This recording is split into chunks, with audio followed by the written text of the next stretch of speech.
ചെരുപ്പ് പോരണ്ട, ഇവിടെ മൊത്തം കുപ്പിച്ചില്ല. വായടച്ച് ഈ ബെഡ്റൂമിലേക്കില്ല.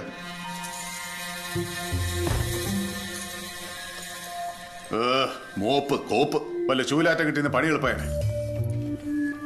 പെണ്ണേ, ആ കട്ടിലിൽ കുറച്ച് ആധാരം ഇരിപ്പുണ്ട്, അതിലേതാ എൻ്റെ നോക്കിയിട്ട് എടുത്തേക്ക്.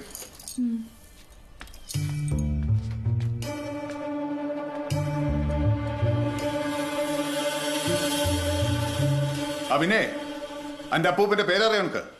ആധാരം മാറിപ്പോരുത്. തണ്ടപ്പേരോ കണ്ടപ്പേരോ എല്ലാം നോക്കണം.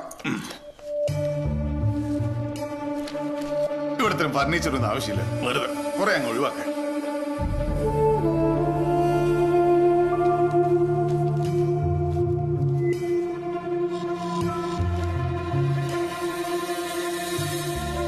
ആധാരം കിട്ടിയോ?